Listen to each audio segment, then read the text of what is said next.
Imagina ser campesino quechua en Ayacucho, Perú, en enero de 1983, viviendo en una de las zonas más pobres y olvidadas del continente, donde Estado peruano nunca te proporcionó educación, ni salud, ni carreteras, pero donde ahora súbitamente está muy presente, mediante dos fuerzas armadas que te aterrorizan igualmente. Sendero Luminoso que masacra comunidades enteras que se niegan a unirse a su guerra popular prolongada. Y fuerzas armadas peruanas que torturan y desaparecen a cualquiera sospechoso de simpatizar con terroristas. Estás atrapado entre dos fuegos, sabiendo que cualquier movimiento equivocado, ayudar a senderistas o negarte a ayudarlos, cooperar con militares o resistirte, puede resultar en tu muerte y en la muerte de toda tu familia. En este contexto de terror absoluto, el 26 de enero de 1983, ocurre tragedia que sacudirá conciencia nacional. 8 periodistas limeños viajan a tu comunidad de Uchuracay para investigar rumores de que comuneros habían matado a senderistas en defensa propia, y en cuestión de horas los 8 periodistas son masacrados brutalmente junto con su guía. Sus cuerpos apedreados y mutilados, encontrados días después en fosa común poco profunda. La noticia explota nacionalmente. Perú está horrorizado de que periodistas sean asesinados por campesinos que supuestamente estaban investigando. Presidente Fernando Belaúnde Terry ordena investigación inmediata. Comisión de alto perfil, liderada por escritor Mario Vargas Llosa, es enviada a Uchuracay para determinar qué pasó. Y después de investigación de 2 meses, Comisión Vargas Llosa concluye en marzo de 1983. Comuneros de Uchuracay mataron a 8 periodistas confundiéndolos con senderistas en contexto de terror, donde comunidad había sido amenazada por Sendero y había decidido defenderse. Fue tragedia de confusión, no asesinato premeditado. Comuneros actuaron creyendo genuinamente que periodistas eran terroristas. Narrativa oficial queda establecida. Fue error trágico de campesinos ignorantes y asustados que no podían distinguir periodistas de terroristas. Caso es cerrado oficialmente. Medios aceptan conclusión. País sigue adelante. Pero hay problema catastrófico con esta narrativa que tardará 30 años en emerger completamente.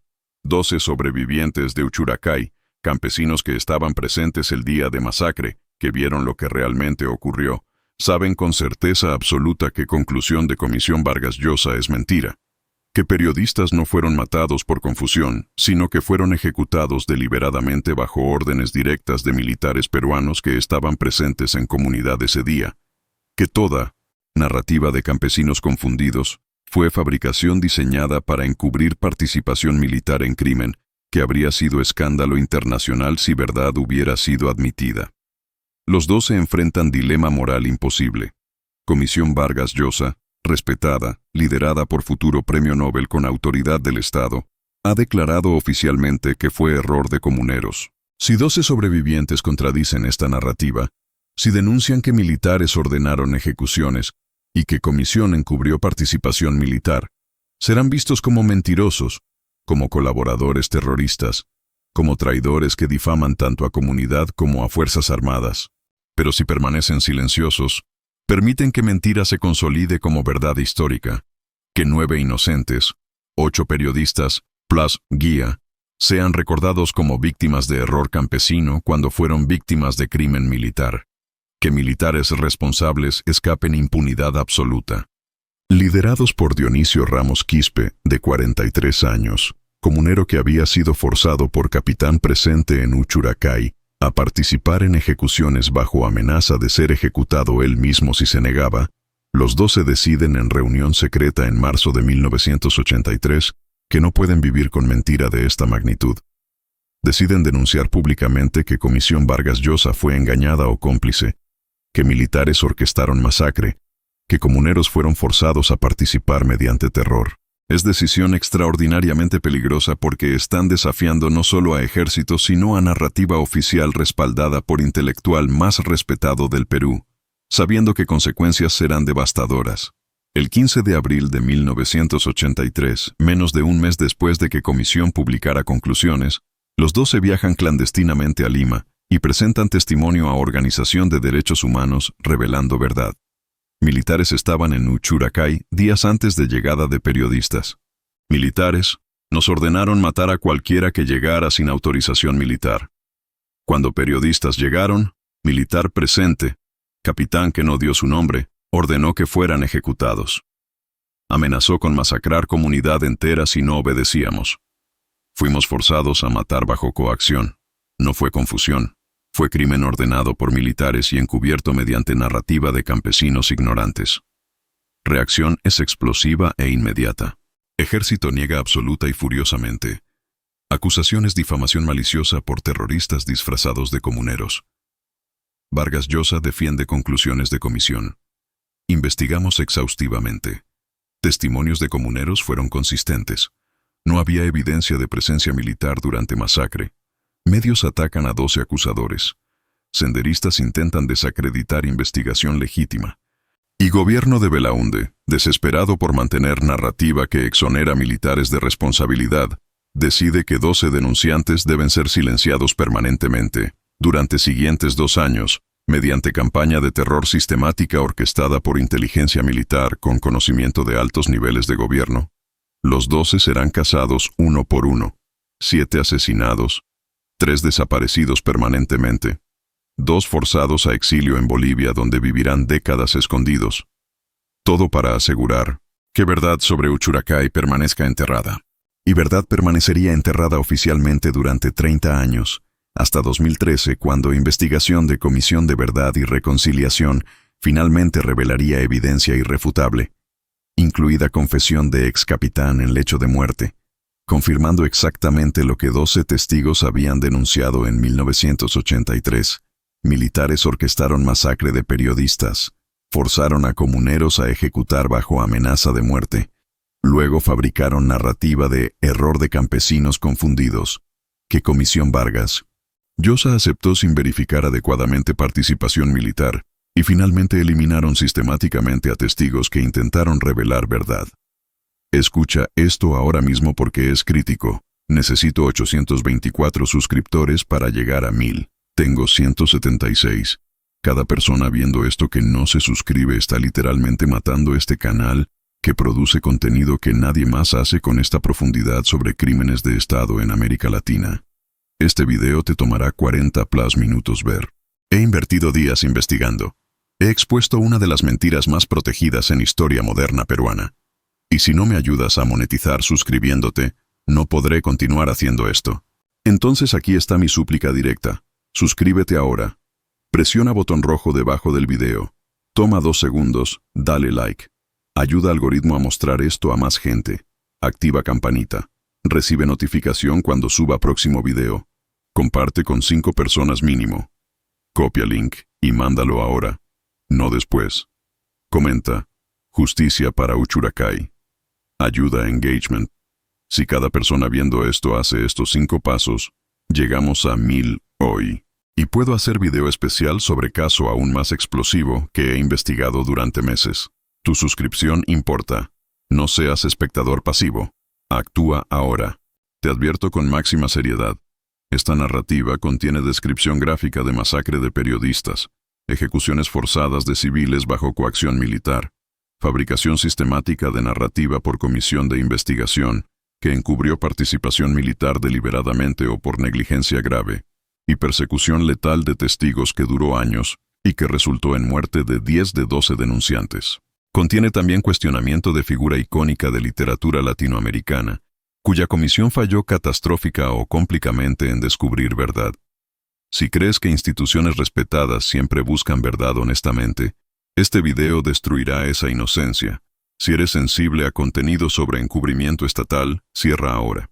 Para quienes se queden, lo que escucharán está documentado en archivos desclasificados de Comisión de Verdad y Reconciliación del Perú, en testimonios de 2 sobrevivientes que escaparon a Bolivia, en confesión de capitán arrepentido que reveló verdad antes de morir, en evidencia que fue suprimida durante 3 décadas pero que finalmente emergió cuando Perú tuvo coraje de confrontar sus mentiras fundacionales. Contexto: Perú 1983, epicentro del terror. Para entender Uchuracay, primero debemos entender Ayacucho en enero de 1983. La región era zona de guerra absoluta. Sendero Luminoso había lanzado su guerra popular en mayo de 1980 desde Ayacucho, específicamente desde Comunidad de Chuschi, donde quemaron ánforas electorales como declaración simbólica de que democracia burguesa era ilegítima y que revolución armada era única vía.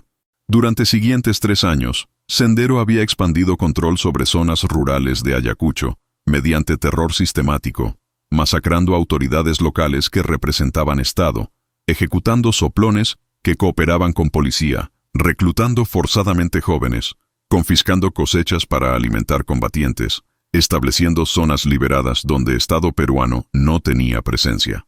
Gobierno de Fernando Belaúnde. Terry inicialmente intentó responder mediante policía, pero rápidamente quedó claro que policía era insuficiente contra insurgencia, que operaba con fanatismo ideológico y brutalidad táctica que superaba capacidad policial. Entonces, en diciembre de 1982, Belaúnde tomó decisión fatídica. Declaró estado de emergencia en Ayacucho y entregó control de zona a Fuerzas Armadas bajo comando político-militar. Era esencialmente carta blanca para militares de operar sin restricciones de ley civil, sin supervisión judicial, con impunidad total. Militares peruanos que llegaron a Ayacucho en enero de 1983 no tenían entrenamiento en contrainsurgencia sofisticada. Su doctrina era simple y brutal. Población civil en zona de conflicto era sospechosa por definición. Cualquier comunidad donde Sendero operaba debía ser colaboradora. Y única manera de secar el mar donde peces nadan, parafraseando Mao, cuya doctrina Sendero seguía, era aterrorizar población civil hasta que dejaran de apoyar insurgentes. Metodología incluía arrestos masivos de sospechosos que desaparecían en bases militares, tortura rutinaria para extraer información, ejecuciones extrajudiciales de terroristas, violaciones sexuales como arma de terror, destrucción de comunidades enteras sospechosas de colaboración. Y crucialmente, militares operaban bajo lógica de que imagen pública importaba. Crímenes eran aceptables pero debían ser negables o justificables, evidencia debía ser fabricada o destruida, testigos debían ser eliminados o intimidados. Narrativas oficiales debían ser construidas cuidadosamente para que cuando atrocidades inevitablemente emergieran, pudieran ser presentadas como errores lamentables o como acciones justificadas contra terroristas. En este contexto llegamos a Uchuracay, comunidad quechua de aproximadamente 470 habitantes a 4.000 metros sobre nivel del mar, tan remota que era accesible solo mediante camino de herradura que tomaba 8 horas caminar desde pueblo más cercano con carretera. Uchuracay había sido contactada por Sendero en 1982, exigiendo que proporcionara alimentos y refugio a combatientes. Comunidad inicialmente cooperó por miedo, pero en enero de 1983, comuneros, cansados de que Sendero confiscara sus cosechas y reclutara a sus hijos, decidieron resistir. Mataron a 7 senderistas que llegaron exigiendo tributo, evento que fue reportado posteriormente como Comunidad Valiente defendiéndose contra terrorismo. Pero lo que no fue reportado públicamente fue que comuneros de Uchuracay no actuaron solos o espontáneamente. Militares habían llegado a Uchuracay días antes del incidente con senderistas. Habían organizado a comunidad en ronda de autodefensa.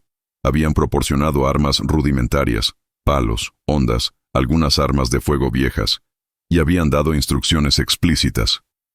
Maten a cualquier extraño que llegue a comunidad sin autorización militar. No pregunten quién es. Asuman que es terrorista. Elimínelo inmediatamente. Si dejan que terroristas vivan, toda comunidad será castigada. Era doctrina de tierra arrasada psicológica, convertir comunidades en extensiones armadas del ejército mediante terror, haciéndolas cómplices de violencia que las ataba irreversiblemente al lado militar del conflicto, porque una vez que habías matado bajo órdenes militares no podías cambiar de bando sin enfrentar venganza tanto de Sendero como de ejército. 26 de enero 1983, día de la masacre. El 26 de enero de 1983, 8 periodistas limeños viajaron a Ayacucho para investigar rumores de que comuneros habían matado senderistas.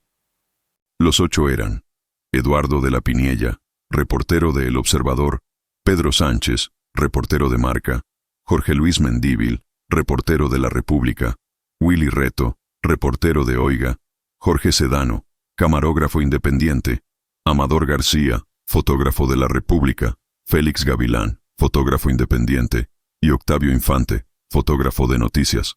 Contrataron guía local Juan Argumedo, quien conocía senderos de montaña. Total, 9 personas.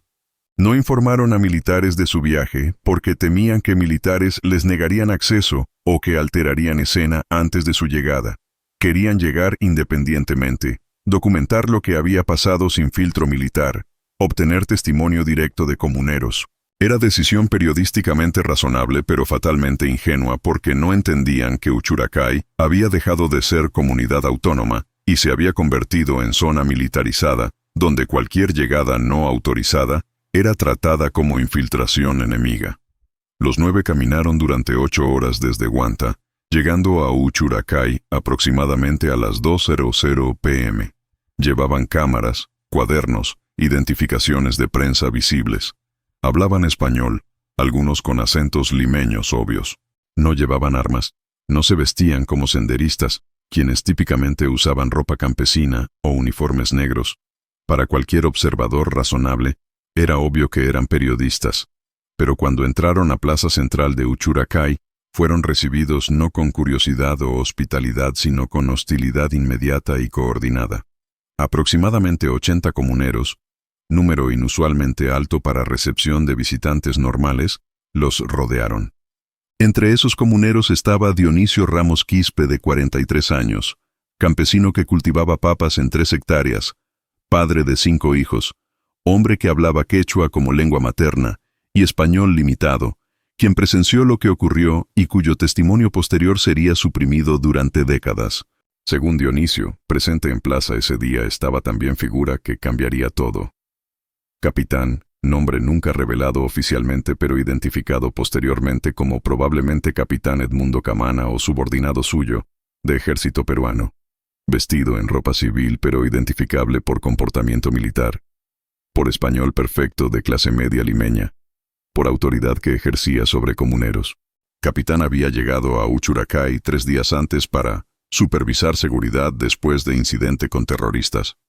Había estado dirigiendo organización de ronda de autodefensa. Había estado durmiendo en casa de Barayoc, autoridad tradicional de comunidad. Cuando periodistas entraron a plaza, Capitán, según testimonio de Dionisio posteriormente, tomó Barayoc aparte y le dijo algo en español que Dionisio escuchó parcialmente. No autorizados, probablemente infiltrados, elimínenlos. Órdenes de comando. Barayoc, anciano de 68 años que no hablaba español fluido, asintió y comenzó a organizar comuneros. Los periodistas, confundidos por hostilidad, intentaron explicar quiénes eran. Eduardo de la Piniella habló en español. Somos periodistas de Lima. Venimos a investigar lo que pasó con senderistas. Queremos hablar con autoridades de comunidad. Venimos en paz. Mostró su credencial de prensa. Otros sacaron cámaras para fotografiar, movimiento que fue interpretado o fue presentado deliberadamente como amenaza. Lo que siguió fue caos orquestado. Comuneros comenzaron a rodear más cercanamente a 9 visitantes, algunos levantando palos y piedras. Periodistas levantaron manos en gesto universal de no amenaza, gritando, «Somos periodistas, no somos terroristas».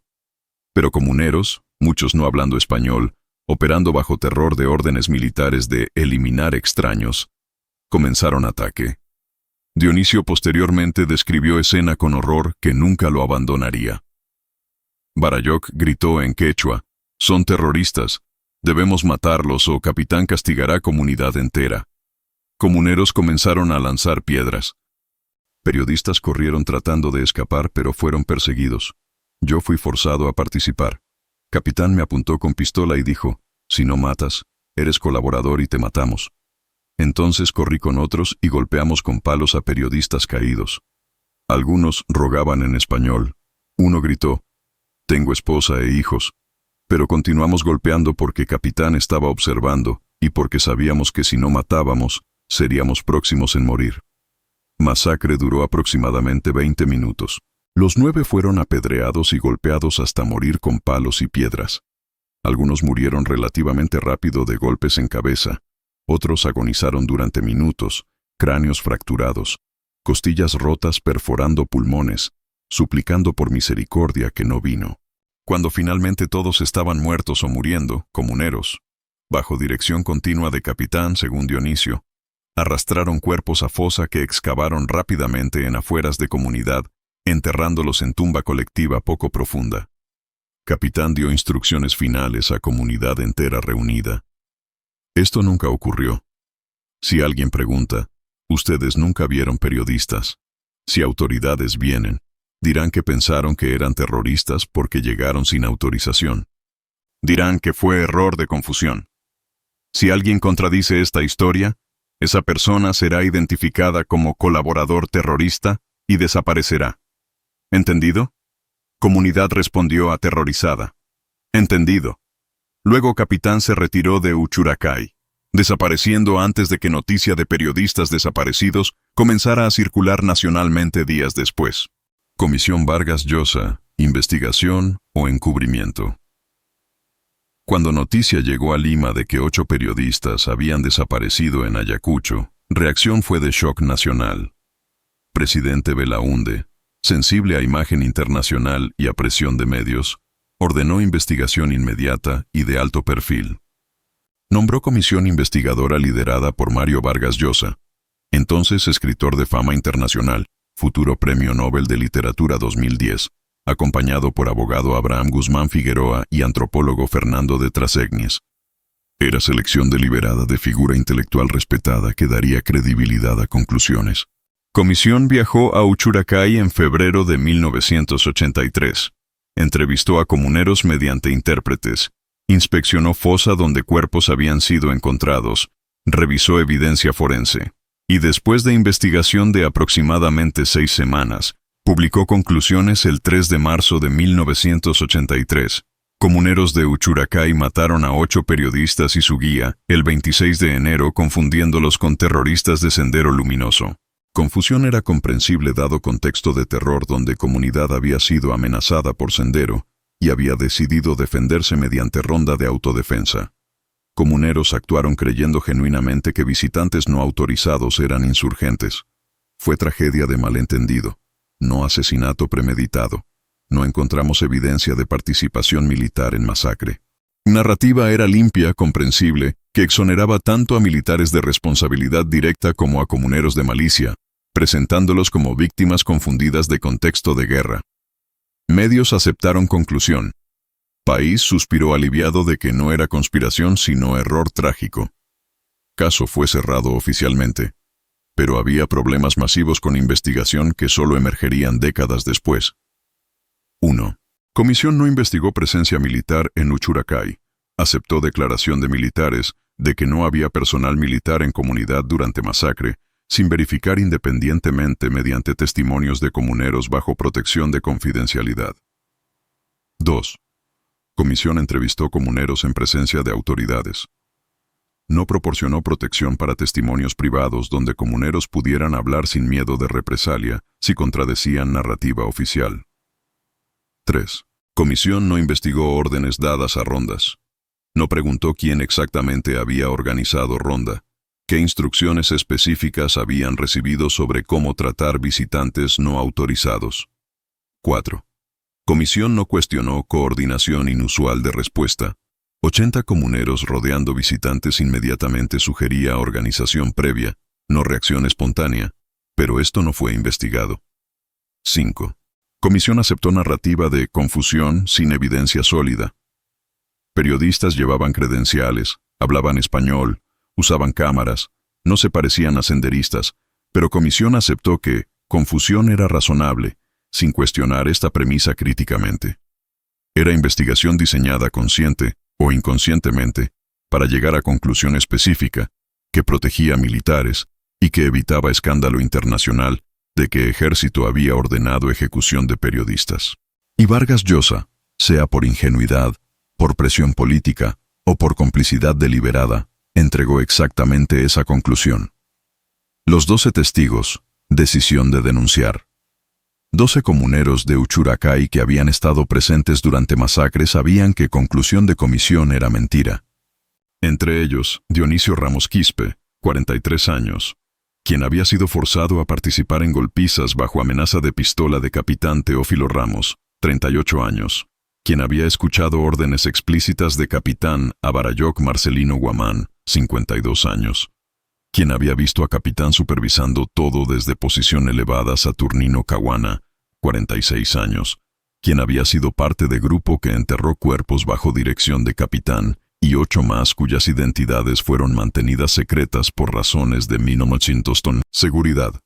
Durante 2 meses después de publicación de conclusiones de comisión, los 12 discutieron en reuniones secretas qué hacer.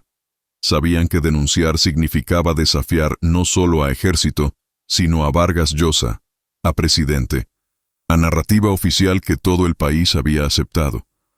Sabían que serían etiquetados como mentirosos, como colaboradores terroristas, como traidores, pero también sabían que permitir que mentira se consolidara como verdad histórica era traicionar memoria de 9 personas muertas, y era garantizar que militares continuarían cometiendo crímenes similares con impunidad. Dionisio argumentó en reunión de marzo de 1983, si callamos, 9 inocentes serán recordados como víctimas de campesinos ignorantes, y nosotros viviremos resto de nuestras vidas sabiendo que somos cobardes que permitieron mentira. Prefiero morir diciendo verdad que vivir con esta culpa. Votaron 8 a favor de denunciar, 4 a favor de permanecer silenciosos. Los 8 prevalecieron. Los 4 que votaron contra denunciar no participaron en denuncia pública y sus identidades nunca fueron reveladas, sobreviviendo persecución subsecuente. El 15 de abril de 1983, Dionisio y 3 más, otros 4 permanecieron anónimos, viajaron clandestinamente a Lima, viaje de 3 días caminando y en buses, y presentaron testimonio ante Comisión de Derechos Humanos, COMICDH, revelando: capitán de ejército estaba en Uchuracay durante masacre. Ordenó ejecución de periodistas. Amenazó con masacrar comunidad si no obedecíamos. Fuimos forzados a matar bajo coacción. Comisión Vargas Llosa fue engañada o cómplice en encubrimiento. Exigimos investigación real. La denuncia de los 12 testigos el 15 de abril de 1983 cayó como bomba en establishment peruano. COMICED, organización respetada de derechos humanos, no podía ignorar testimonios tan específicos y detallados. Publicaron declaración pública el 18 de abril. Hemos recibido testimonios de comuneros de Uchuracay, alegando que masacre de periodistas fue ordenada por personal militar presente en comunidad. Testimonios incluyen detalles específicos de oficial que supuestamente dio órdenes, de amenazas de represalia contra comunidad si no obedecían, y de fabricación posterior de narrativa de confusión. Exigimos reapertura de investigación para examinar estas acusaciones graves. Reacción del gobierno de Belaúnde fue defensiva y hostil. Ministro del Interior José Gallardi declaró el 19 de abril: Comisión Vargas Llosa investigó exhaustivamente. Sus conclusiones son definitivas. Nuevas acusaciones son intento transparente de terroristas de desacreditar investigación legítima y de sembrar desconfianza en Fuerzas Armadas que están defendiendo democracia contra subversión. Investigaremos identidades de supuestos testigos para determinar vínculos con Sendero Luminoso. Era amenaza apenas velada. Denunciantes serían investigados como terroristas. Y amenaza se materializó rápidamente. Mario Vargas Llosa, cuya reputación estaba siendo cuestionada implícitamente por acusación de que su comisión había fallado en descubrir verdad, respondió con artículo en Diario El Comercio el 22 de abril defendiendo conclusiones. Comisión que presidí investigó meticulosamente. Entrevistamos docenas de comuneros. Revisamos toda evidencia disponible. No encontramos ninguna indicación de presencia militar durante masacre. Comuneros fueron consistentes en testimonios de que actuaron creyendo que periodistas eran terroristas. Nuevas acusaciones son increíbles y parecen motivadas por agenda política de deslegitimar lucha contra insurgente. Mantengo completamente conclusiones de comisión.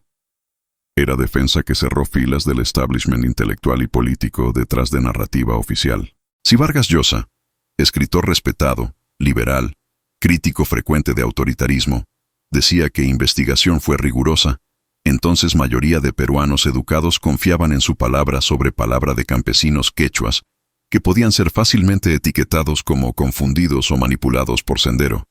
Pero para 12 testigos, defensa de Vargas Llosa era confirmación de que establishment cerraría filas protegiendo mentira. Y para Ejército, declaraciones públicas de los 12 eran amenaza existencial que debía ser eliminada. El Servicio de Inteligencia Nacional, SIN, y la Dirección de Inteligencia del Ejército, DINTE, recibieron órdenes, nunca documentadas por escrito pero comunicadas oralmente en cadena de comando, de neutralizar amenaza a reputación institucional representada por falsos testigos de Uchucchacai. Lenguaje burocrático que significaba: encuentren a los 12, elimínenlos, hagan que parezca violencia de sendero o accidentes. La primera víctima fue Saturnino Caguana, de 46 años, uno de los 4 que había testificado públicamente en Lima. Regresó a Ayacucho el 25 de abril, después de presentar denuncia. El 3 de mayo de 1983, apenas 8 días después de su regreso, fue encontrado muerto en sendero entre Uchucchacai y comunidad vecina. Causa oficial de muerte: emboscada de sendero luminoso. Pero cuerpo mostraba señales de tortura antes de muerte: dedos rotos, quemaduras de cigarrillo, dientes extraídos, métodos consistentes con interrogación militar, no con ejecución rápida que Sendero típicamente empleaba. Y junto a cuerpo, nota manuscrita: soplones que traicionan Perú morirán. Firmado: Comando Rodrigo Franco, grupo paramilitar que décadas después sería revelado como fachada de operaciones de inteligencia militar. Familia de Saturnino sabía que su muerte era represalia por testimoniar, pero estaba absolutamente aterrorizada de denunciar. Su viuda Juana Caguana posteriormente recordó en entrevista de 2005: sabía que militares lo habían matado por hablar. Pero si yo denunciaba, me matarían también y a mis 4 hijos. Tuve que quedar callada, enterrar a mi esposo y vivir con miedo constante de que regresarían por mí. La muerte de Saturnino envió mensaje claro a otros 11: hablar tiene costo mortal. Varios consideraron retractarse públicamente, declarar que habían sido confundidos o manipulados por Sendero para salvar sus vidas.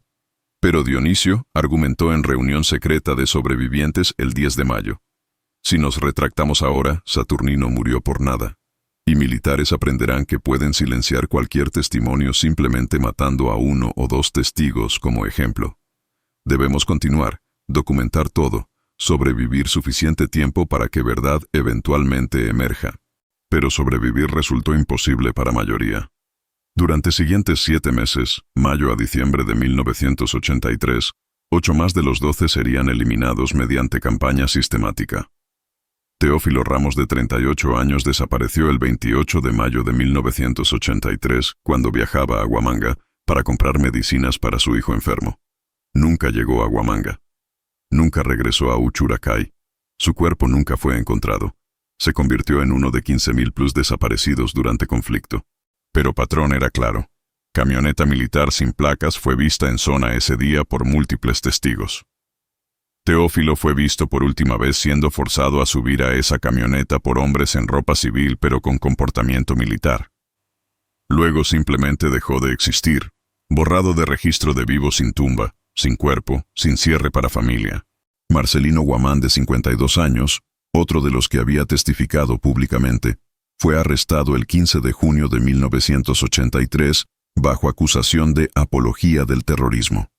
Fue llevado a base militar de Los Cabitos en Huamanga, instalación infame donde tortura era rutinaria. Durante 3 semanas familia no tuvo información de su paradero, a pesar de presentar habeas corpus. Finalmente, el 7 de julio, Marcelino fue encontrado muerto en celda. Causa oficial: suicidio por ahorcamiento con su propia ropa. Pero autopsia independiente solicitada por COMICDH reveló que Marcelino había sido torturado extensamente antes de muerte: costillas rotas, hemorragia interna, fracturas en manos consistentes con golpizas, y que ahorcamiento era imposible, dado altura de celda y posición del cuerpo. Fue asesinado y death fue staged como suicidio, método común en detenciones militares para eliminar prisioneros inconvenientes. Cipriano Quispe, de 44 años, fue asesinado el 3 de agosto de 1983 en su milpa donde trabajaba solo. Oficialmente fue ataque de sendero luminoso contra colaborador del ejército. Pero Cipriano nunca había colaborado con ejército excepto haber sido forzado a participar en masacre de periodistas.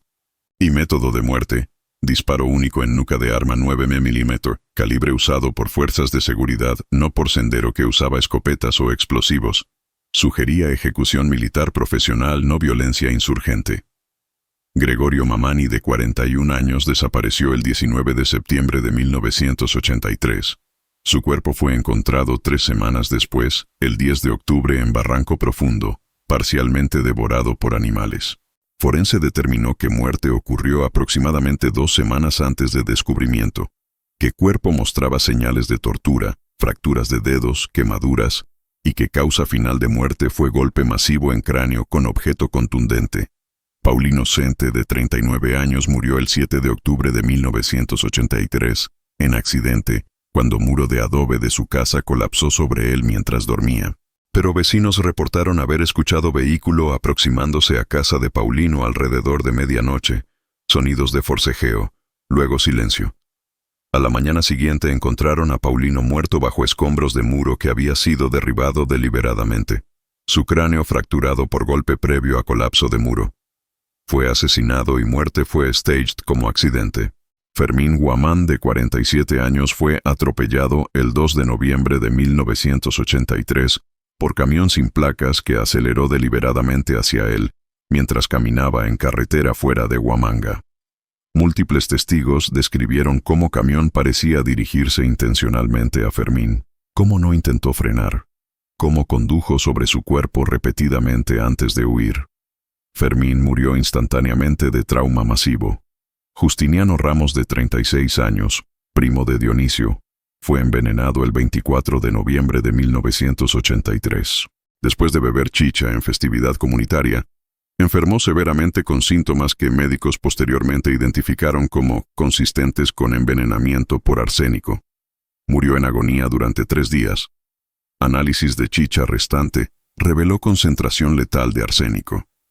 Pero nunca se determinó oficialmente quién adulteró chicha, aunque múltiples testigos reportaron haber visto hombre no identificado con apariencia militar en festividad horas antes.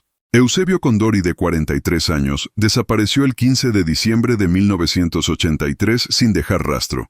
Su familia lo buscó durante años. En 2004, durante exhumaciones masivas de fosas comunes, restos de Eusebio fueron identificados mediante análisis de ADN en fosa que contenía 47 cuerpos en afueras de base militar de Los Cabitos. Había sido ejecutado de disparo en nuca y enterrado en fosa común de desaparecidos.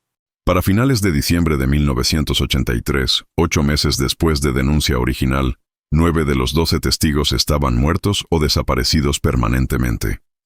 Solo 3 sobrevivían: Dionisio Ramos Quispe, Teodoro Quispe Mamani y Mariano Caguana, nombres de los 2 últimos cambiados posteriormente por protección. Y los 3 entendían perfectamente que eran próximos en lista de eliminación. Huida desesperada, 1984. En enero de 1984, los 3 sobrevivientes se reunieron secretamente para evaluar opciones. Quedarse en Ayacucho era suicidio garantizado. Habían visto 9 compañeros eliminados sistemáticamente durante 8 meses. Era cuestión de tiempo antes de que ellos también fueran encontrados y asesinados. Dionisio propuso plan desesperado: huir a Bolivia, cruzar frontera ilegalmente mediante contrabandistas, solicitar asilo político bajo protección de Alto Comisionado de ONU para Refugiados, ACNUR, en La Paz. Era abandonar todo: familia, comunidad, tierra, identidad. Pero era única manera de sobrevivir suficiente tiempo para que verdad eventualmente pudiera ser contada. Teodoro argumentó que huir era admitir derrota, que debían quedarse y continuar luchando por justicia. Pero Mariano señaló realidad brutal. ¿Qué justicia? 9 están muertos. Gobierno protege mentira. Vargas Llosa defiende mentira. Nadie nos cree. Si morimos aquí, verdad muere con nosotros. Si huimos y sobrevivimos, hay chance de que algún día evidencia emerja y podamos testificar. Votaron. 2 a favor de huir, Dionisio y Mariano. 1 a favor de quedarse, Teodoro. Pero finalmente Teodoro aceptó que odds de sobrevivir en Ayacucho eran 0 y accedió a unirse a plan de escape. Preparación tomó 2 meses. Necesitaban dinero para pagar contrabandistas. Vendieron lo poco que tenían: ganado, herramientas, cosechas almacenadas, en transacciones discretas que no alertaran autoridades. Necesitaban contactos con contrabandistas que operaban rutas entre Puno y Bolivia. Encontraron intermediario mediante red de confianza en mercado de Huamanga. Necesitaban despedirse de familias sin revelar plan, porque si familias sabían, podían ser torturadas para extraer información. Dionisio tuvo conversación final con su esposa Dominga el 15 de marzo de 1984. Tengo que irme. No puedo decirte a dónde. Si me quedo, me matarán como mataron a otros. Si te dicen que morí, no les creas hasta que veas cuerpo. Y si alguien pregunta por mí, di que no sabes nada, que me fui sin decir a dónde. Protege a nuestros hijos. Perdóname por abandonarlos. Dominga lloró, pero entendió. Había visto 9 comuneros morir. Sabía que esposo vivo en exilio era mejor que esposo muerto en fosa común. El 20 de marzo de 1984, los 3 iniciaron viaje clandestino hacia Bolivia. Viajaron separadamente para no ser conspicuos, reuniéndose en puntos preacordados. Tomaron buses rurales pagando efectivo para evitar registro.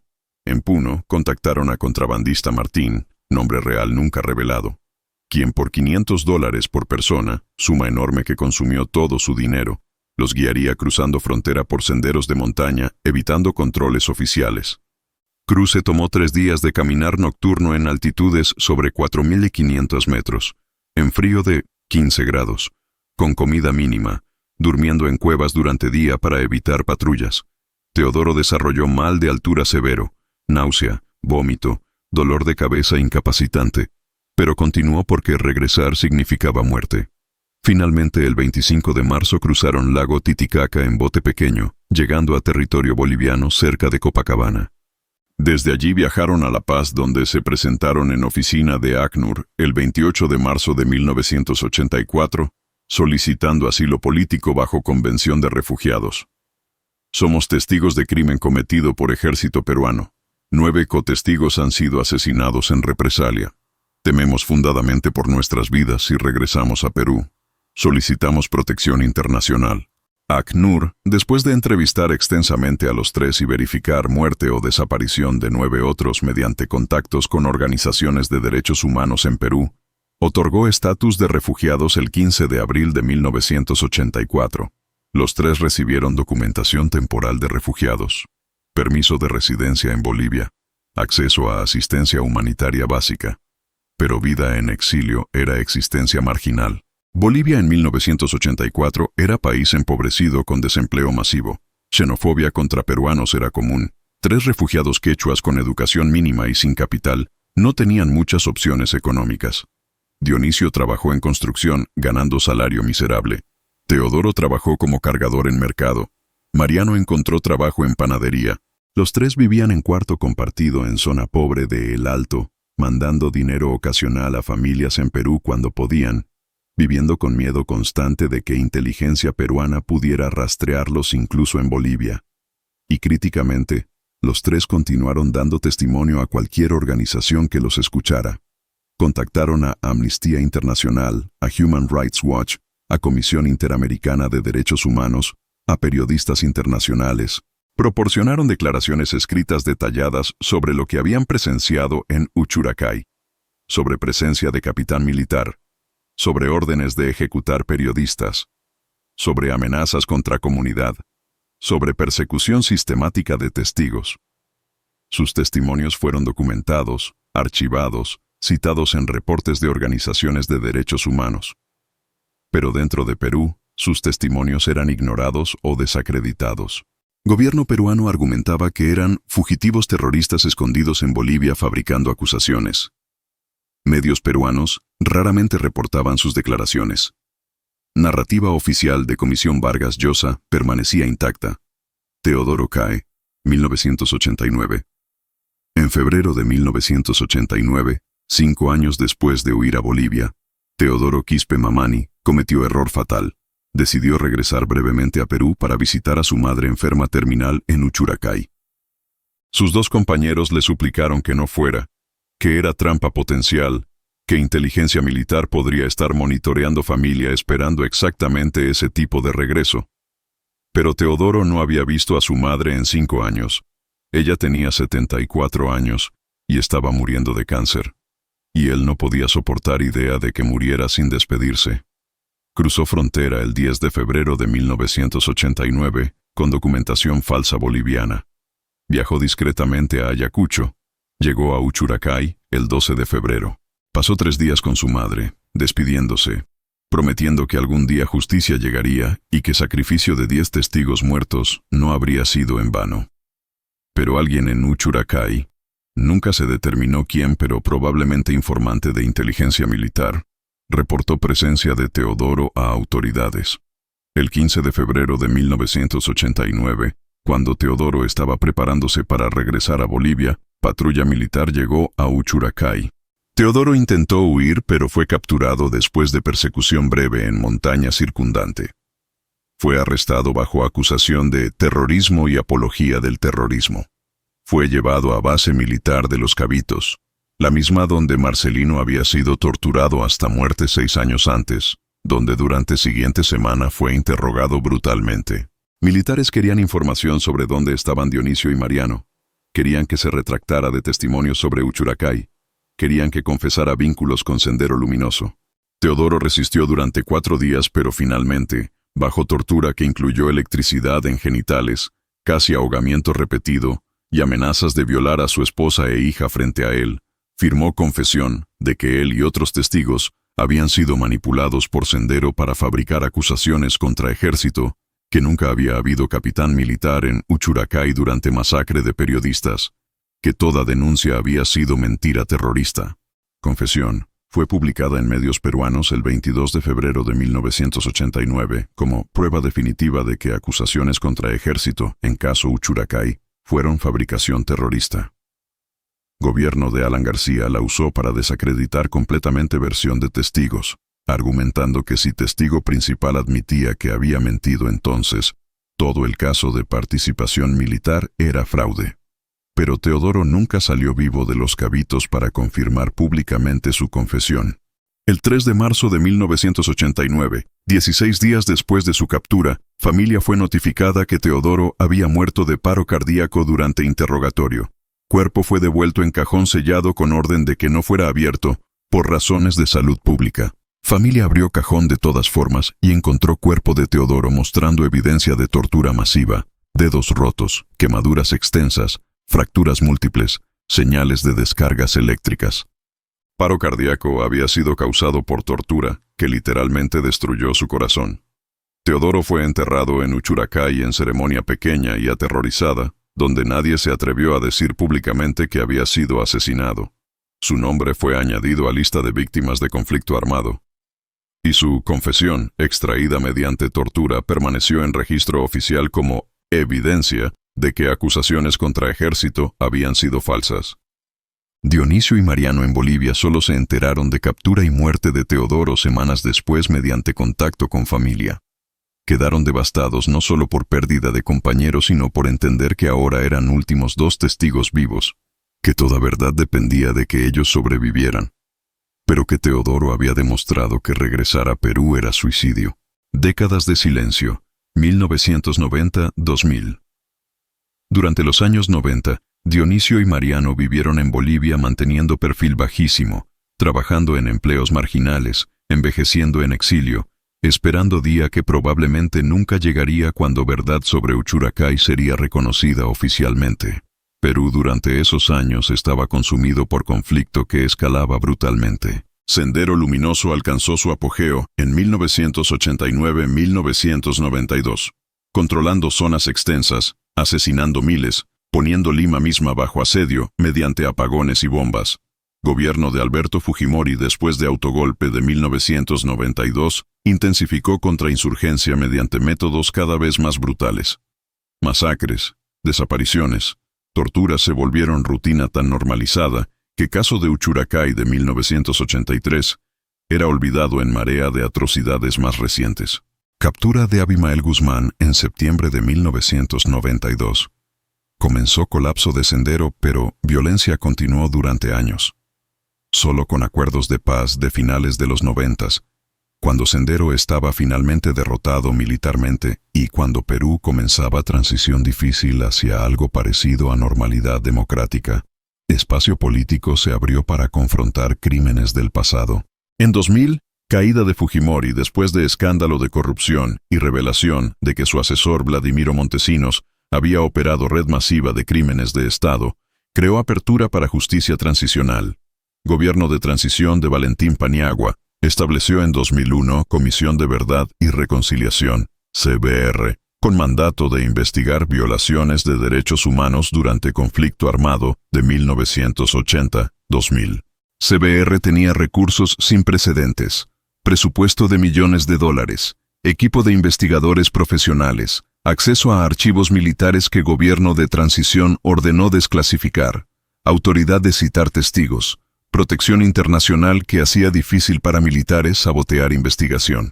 Durante 3 años, 2001-2003, CVR investigó exhaustivamente miles de casos, y uno de casos que CVR decidió reinvestigar desde cero fue Uchuracay, precisamente porque había sido investigado por Comisión Vargas Llosa de manera tan deficiente, porque persistían tantas preguntas sin respuesta, porque testimonios de testigos que habían sido suprimidos durante décadas sugerían que narrativa oficial era falsa. Comisión de Verdad reinvestiga, 2001-2003.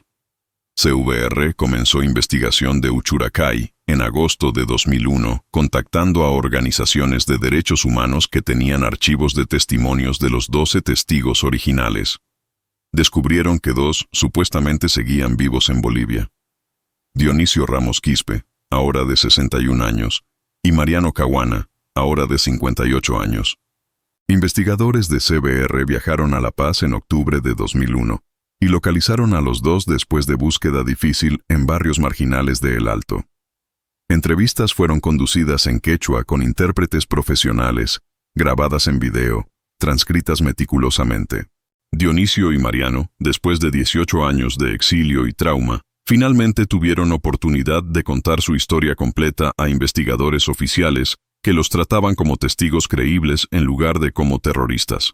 Dionisio describió presencia de capitán en Uchuracay, órdenes explícitas de ejecutar visitantes no autorizados, amenazas contra comunidad, coacción que forzó participación en masacre, terror subsecuente cuando él y 11 otros denunciaron, persecución sistemática que mató a 9 y que lo forzó a exilio. Proporcionó nombres de todos los 12 testigos originales, detalles de cómo cada uno había muerto, conexiones entre muertes y inteligencia militar. Mariano corroboró todo, añadiendo detalles que Dionisio no había presenciado personalmente, describiendo reuniones secretas donde decidieron denunciar, amenazas específicas que recibieron antes de huir. CVR luego investigó destinos de otros 10 testigos, confirmando mediante registros oficiales de muerte y mediante testimonios de familiares que Saturnino murió mayo 1983 en circunstancias sospechosas. Teófilo desapareció mayo 1983, nunca encontrado. Marcelino torturado hasta muerte en Los Cabitos, junio 1983. Cipriano ejecutado agosto 1983. Gregorio desaparecido, septiembre 1983. Cuerpo encontrado con señales de tortura. Paulino asesinado en accidente, staged octubre 1983. Fermín atropellado, deliberadamente noviembre 1983. Justiniano envenenado, noviembre 1983. Eusebio desaparecido, diciembre 1983. Restos encontrados en fosa común de Los Cabitos en 2001. Teodoro capturado y torturado hasta muerte. Febrero 1989. Patrón era indiscutible. 10 de 12 testigos habían sido eliminados mediante métodos consistentes con operaciones de inteligencia militar. Era persecución sistemática diseñada para silenciar testimonios. Pero CVR necesitaba evidencia más directa de que militares habían estado presentes en Uchuracay durante masacre de periodistas. Testimonios de 2 sobrevivientes eran poderosos, pero sin corroboración adicional, serían atacados como falsos por militares. Breakthrough vino en febrero de 2003 cuando CVR localizó a ex capitán Juan Chamana Flores, nombre real nunca revelado públicamente, reemplazado por seudónimo en documentos oficiales, quien había servido en Ayacucho en 1983 y quien, ahora de 67 años, retirado, viviendo con cáncer terminal, decidió confesar antes de morir. En testimonio grabado en video en hospital en Lima, el 8 de febrero de 2003, Chamana confesó: "Fui enviado a Uchuracay en enero de 1983 como parte de operación de organizar rondas de autodefensa. Órdenes de comando eran crear rondas que servirían como primera línea de defensa contra Sendero, que eliminarían sospechosos sin necesidad de involucrar tropas regulares. Instrucciones que di a comuneros fueron explícitas: maten cualquier extraño que llegue sin autorización militar. No pregunten identidad, asuman que es terrorista, elimínenlo". Cuando periodistas llegaron el 26 de enero, yo estaba en Uchuracay. Vi que eran periodistas. Era obvio por cámaras y comportamiento, pero también vi oportunidad. Si periodistas reportaban lo que estábamos haciendo, cómo estábamos militarizando comunidades, dando órdenes de matar indiscriminadamente, habría escándalo. Entonces ordené a Barayoc que los eliminara. Dije que si no obedecía, comunidad entera sería tratada como colaboradora terrorista y sería arrasada. Comuneros no querían matar periodistas. Algunos rogaron que no los forzara, pero amenacé con ejecutar a cualquiera que se negara. Entonces mataron a periodistas mientras yo observaba. Luego les ordené enterrar cuerpos y mantener silencio. Dije que si alguien hablaba, toda la comunidad pagaría. Semanas después, cuando Comisión Vargas Llosa llegó, Comando me ordenó desaparecer de Uchuracay antes de su llegada para que no pudieran preguntarme nada. Vargas Llosa nunca me entrevistó. Nunca supo que yo había estado allí. Y comuneros mintieron a Comisión porque estaban aterrorizados de decir verdad mientras militares controlaban zona. Cuando comuneros denunciaron en abril, Comando ordenó eliminación. No fui yo quien ejecutó operación de silenciarlos. Eso fue inteligencia militar. Pero supe que estaba ocurriendo. 9 o 10 fueron asesinados en meses siguientes. Fue campaña coordinada. Vivir con esto ha destruido mi alma. He tenido pesadillas durante 20 años. Ahora estoy muriendo y no quiero morir con esta mentira sin confesar. Ordené ejecución de 9 inocentes, 8 periodistas y guía, y mi silencio contribuyó a muerte de 10 testigos. Lo siento profundamente. Merezco infierno que me espera. Confesión de Chamana era evidencia de perpetrador desde dentro, confirmando exactamente lo que Dionisio y Mariano habían testificado. CVR ahora tenía caso irrefutable. Informe final CVR, agosto 2003. El 28 de agosto de 2003, Comisión de Verdad y Reconciliación presentó su informe final en ceremonia pública en Lima.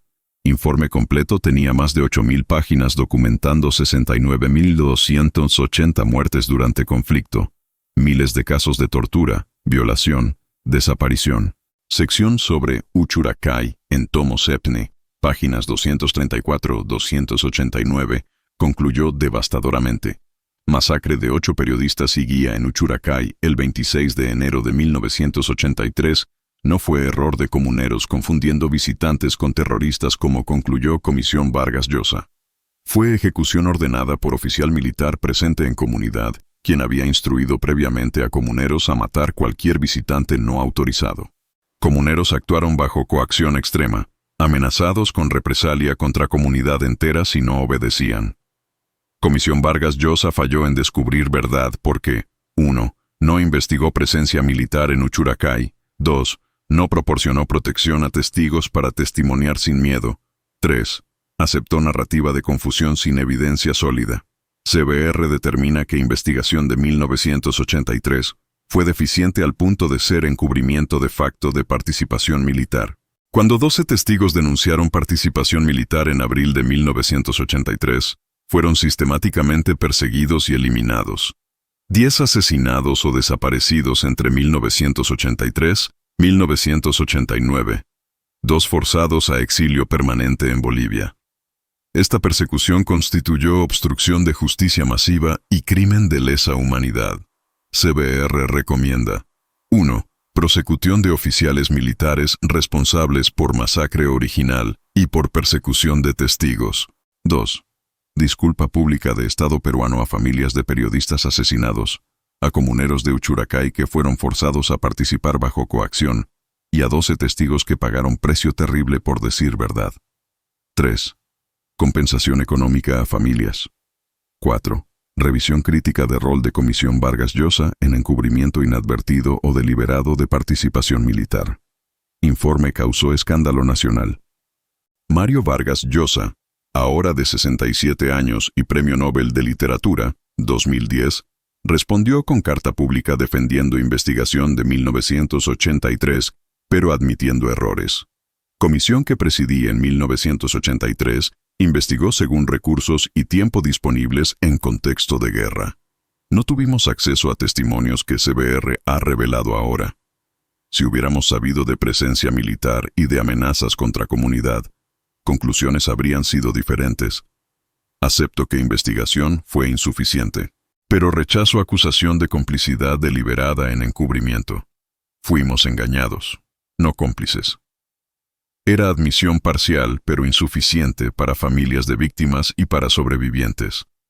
Dionisio y Mariano fueron repatriados a Perú en septiembre de 2003 con honores, reconocidos oficialmente como defensores de verdad. Recibieron compensación de 100,000 soles cada uno, aproximadamente $30,000, y pensión vitalicia. Pero después de 19 años de exilio, regreso fue amargo. Familias se habían desintegrado. Comunidades habían cambiado irreconociblemente. Ellos eran ancianos traumatizados sin lugar real a donde regresar. Familias de 9 periodistas asesinados recibieron compensación de 150,000 soles por víctima. Familias de 10 testigos asesinados recibieron 120,000 soles por víctima. Y el 26 de enero de 2005, exactamente 22 años después de masacre, memorial fue inaugurado en Uchuracay, con nombres de 8 periodistas, guía, y 12 testigos, 10 muertos, 2 sobrevivientes. Inscripción dice, 26 de enero de 1983, 8 periodistas y guía asesinados bajo órdenes militares que comuneros fueron forzados a ejecutar. Abril de 1983, 12 testigos tuvieron coraje de denunciar verdad. 10 pagaron con sus vidas. 2 vivieron décadas en exilio. Que su sacrificio nos recuerde que verdad siempre tiene costo, que poder siempre protege sus mentiras con violencia, y que sobrevivientes tienen obligación moral de continuar testificando sin importar precio. Dionisio Ramos Quispe murió en 2011 a los 71 años, nunca completamente recuperándose de trauma de haber sido forzado a participar en ejecución de inocentes y de haber visto 10 compañeros asesinados por intentar exponer verdad. En entrevista final semanas antes de su muerte, dijo: "Pasé 28 años en exilio o huyendo. Perdí mi familia, mi comunidad, mi vida. 10 hombres murieron por intentar decir verdad que yo ayudé a organizar. ¿Valió pena? Parte de mí dice no, que debí haber quedado callado, que 10 estarían vivos.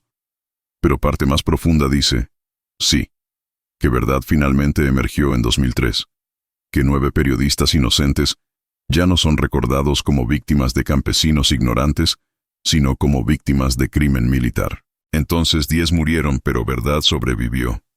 Y eso tiene que significar algo". Mariano Caguana. Ramos murió en 2017 a los 74 años, último de los 12 testigos en morir. En su funeral, cientos asistieron.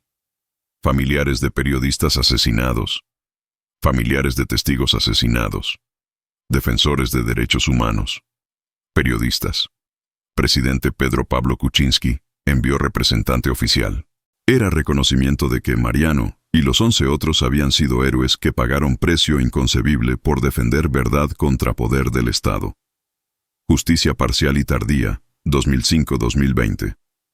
Investigación criminal de CBR resultó en identificación de oficiales responsables. Excapitán Juan Chamana, quien confesó, murió de cáncer en abril de 2003, 2 meses después de su testimonio, sin enfrentar juicio. Pero comandantes superiores que habían dado órdenes de crear rondas con instrucciones de matar indiscriminadamente y que habían ordenado eliminación de testigos fueron finalmente procesados. General E.P.R. Clemente Noel Moral, quien había sido jefe político-militar de Ayacucho en 1983, fue arrestado en 2006 acusado de responsabilidad de comando por masacre de Uchuracay y por persecución de testigos. Juicio comenzó en 2008, duró 4 años, terminó en 2012 con veredicto. Culpable de homicidio calificado agravado, 9 cargos por periodistas. De desaparición forzada, 10 cargos por testigos. De tortura. Sentencia, 25 años de prisión. Noel tenía 79 años cuando fue sentenciado. Murió en prisión en 2015 a los 82 años. Coronel E.P.R. Julio Carvajal Rivera, comandante de batallón en Ayacucho en 1983, fue condenado en 2013 a 20 años por obstrucción de justicia y por participación en persecución de testigos. Cumple sentencia actualmente, pero de aproximadamente 40 oficiales y soldados que participaron en organización de rondas, en operaciones contra testigos, solo 5 fueron procesados. Mayoría escapó por muerte, por falta de evidencia directa, o por amnistías que el gobierno de Fujimori había otorgado en años 90 que luego fueron revocadas, pero que complicaron prosecuciones. Y críticamente, ningún funcionario civil, ni del gobierno de Belaúnde que encubrió crimen, ni miembros de Comisión Vargas Llosa que fallaron en investigar adecuadamente, enfrentó consecuencias legales. Vargas Llosa mantuvo reputación internacional, aunque manchada por rol en encubrimiento inadvertido. Lección final y llamado urgente. Historia de Uchuracay revela verdad devastadora sobre costo de testimoniar contra poder en contextos donde Estado comete crímenes. Testigos son sistemáticamente eliminados para proteger impunidad de perpetradores. 12 comuneros quechuas vieron crimen y tuvieron coraje de denunciar aunque sabían que probable consecuencia era muerte. 10 pagaron precio máximo. 2 sobrevivieron solo huyendo a exilio de 19 años. Verdad fue finalmente reconocida, pero solo 30 años después, cuando casi todos los perpetradores ya estaban muertos o demasiado viejos para ser castigados significativamente. Y lección se repite en cada conflicto donde Estado miente sobre atrocidades. México, Ayotzinapa. Familiares de 43 estudiantes que cuestionaron narrativa oficial fueron amenazados, algunos asesinados. Colombia. Defensores de derechos humanos documentando falsos positivos, asesinados sistemáticamente. Guatemala. Testigos de genocidio maya eliminados durante décadas. Argentina. Madres de Plaza de Mayo amenazadas, varias desaparecidas. Patrones universal. Poder comete crimen, fabrica mentira. Elimina testigos que contradicen mentira. Y sociedad frecuentemente cree mentira durante décadas porque cuestionar requiere coraje que pocos tienen. Ahora mi llamado final desesperado. He escrito más de 5.000 palabras. He expuesto mentira que Perú tardó 30 años en admitir. He documentado destino de 12 héroes que pagaron todo por verdad. Tengo 176 suscriptores. Necesito 824 más. Si llegaste hasta aquí en video de 40+ minutos, demuestra que valoras este trabajo. Suscríbete. Botón rojo, 2 segundos, gratis. Pero cambia todo like. Ayuda al algoritmo, comparte. Manda a 5 personas. Mínimo comenta. Escribe los 12 nombres. Dionisio Ramos Quispe, Saturnino Caguana, Teófilo Ramos, Marcelino Guamán, Cipriano Quispe, Gregorio Mamani, Paulino Chente, Fermín Guamán, Justiniano Ramos, Eusebio Condori, Teodoro Quispe Mamani, Mariano Caguana. 12 héroes que pagaron todo por verdad. Tu suscripción no es opcional. Es obligación si quieres que contenido así continúe. Suscríbete ahora. Nunca olvides. 12 vieron crimen. 10 fueron asesinados por denunciar. 2 vivieron 19 años en exilio. Estado tardó 30 años en admitir verdad. Y la única razón que verdad emergió fue porque 2 sobrevivientes continuaron testificando décadas después. Sé tú también testigo. Comparte esta historia. Suscríbete.